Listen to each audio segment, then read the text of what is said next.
Nothing lasts forever, and also the present polarization will pass away.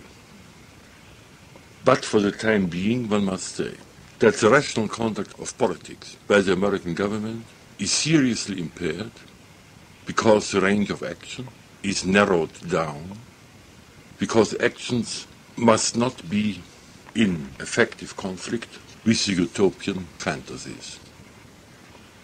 How far this restriction of the American range of action through the intellectuals who have lost contact with the reality will indeed become a danger to the country, only the future can show.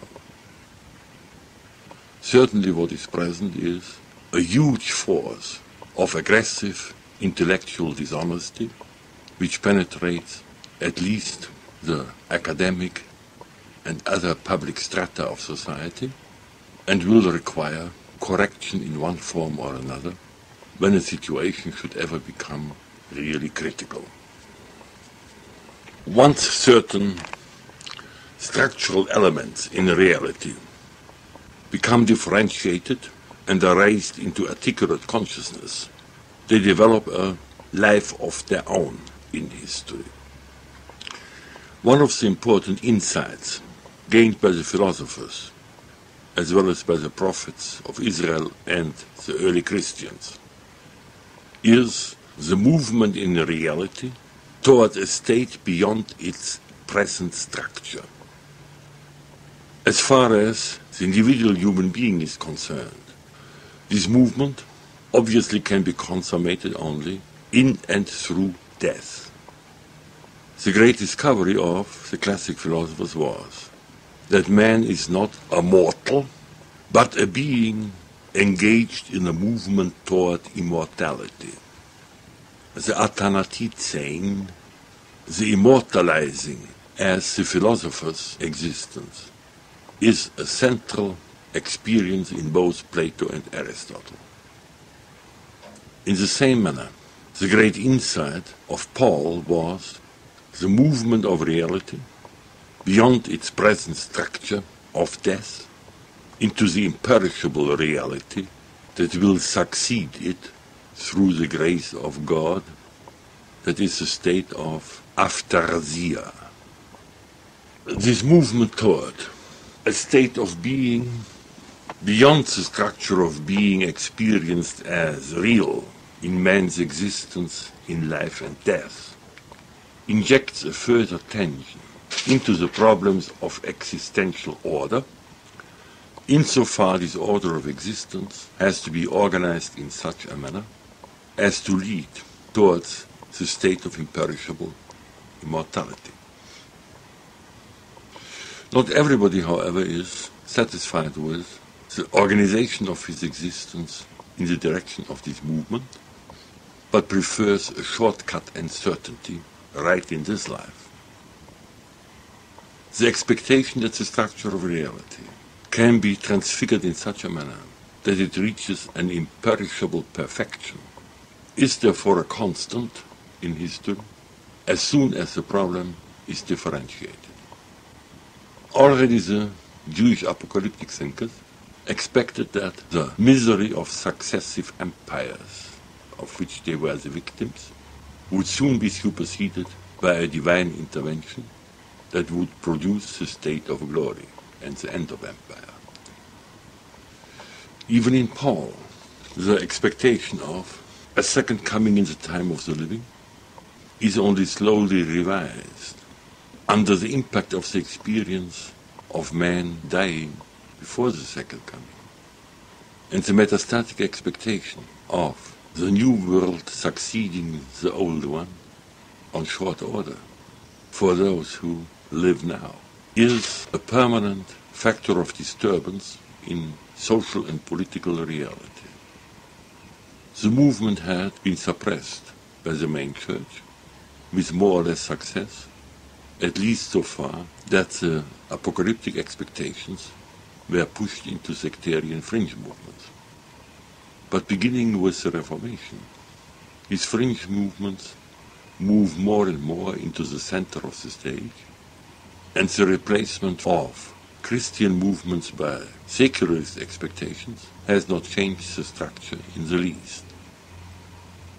The important new factor that becomes increasingly effective is the replacement of an expectation of divine intervention by direct human action that will produce the new world.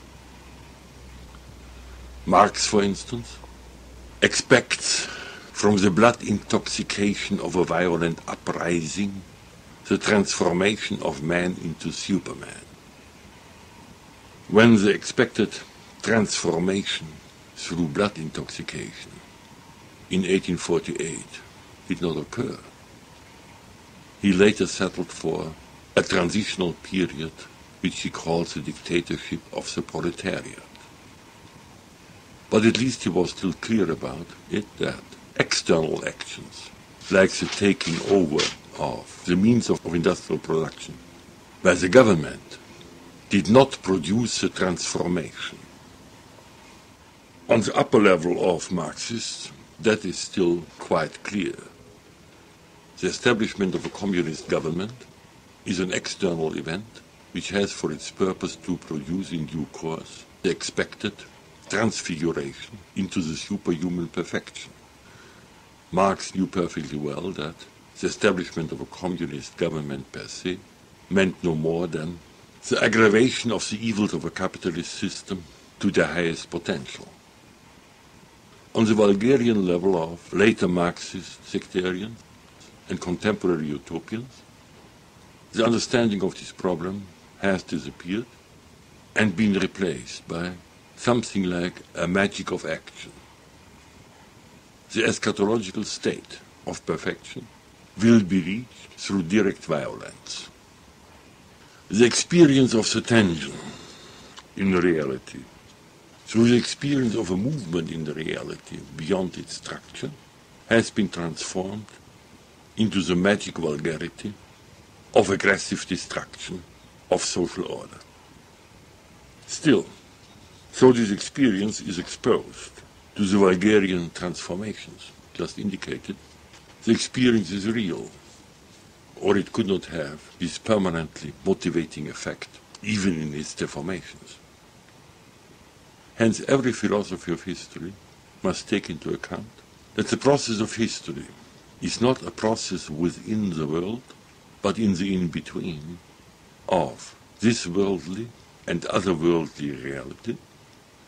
Moreover, this in-between character of the process is experienced not as a structure for all times, but as a movement that will eschatologically end in a state beyond the in-between and beyond time.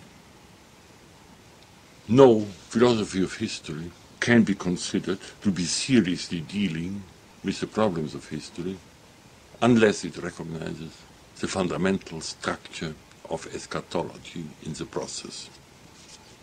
The understanding of the eschatological problem requires a revision of the deformations which the concepts of classic philosophy have suffered at the hands of interpreters who want to have a fixed nature of man and want to consider history to have a constant structure.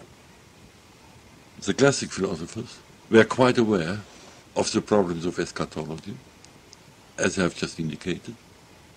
They knew that they were engaged in the practice of dying, and that the practice of dying meant the practice of immortalizing. The expansion of this experience into the understanding of history makes it, of course, impossible to erect concepts like the nature of man into constants in reality.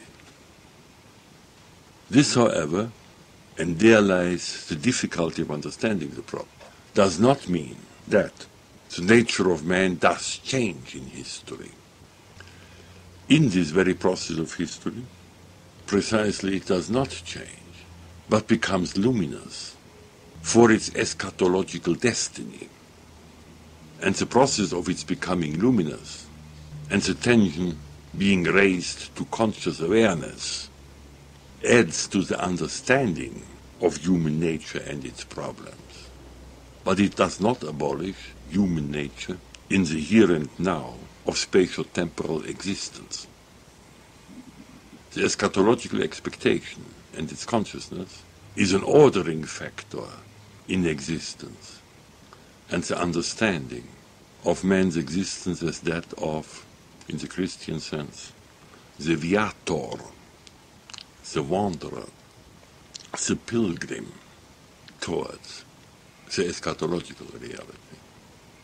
But this pilgrimage still is a pilgrim's progress in this world. This problem of the eschatological tension in existence, in its dimensions of person, society, and history, is not a matter of theoretical insight for the philosopher, but a practical question. As I have said, Plato and Aristotle were very much aware that the action of philosophizing is a process of immortalizing in this world. This action does not stop with Plato and Aristotle, but it goes on and has to deal with the concrete problems which the philosopher encounters in his own position in the historical situation of his time. If the classic philosophers had to work themselves out of the difficulties created by a dying myth and an active sophistic aggressiveness, the philosopher in the 20th century has to struggle with what Whitehead called the climate of opinion. In his concrete work, he has to absorb the enormous advances of the sciences, both natural and historical, and to relate them to the understanding of existence. That is a considerable labor, considering the amounts, especially of historical materials, that become known in our time. A new picture of history develops, which requires conceptual penetration of the materials. And to do this labor is the task of the philosopher today, as well as the communication of his analysis and the results, if he happens to be a professor in a university, to the students. Both these chores of keeping up with the problems in the society of his fellow scholars and communicating results to the general public as well as to students is a concrete process through which the philosopher participates in the eschatological movement of history and conforms to the Platonic Aristotelian task of the practice of dying. The conclusion of the interviews.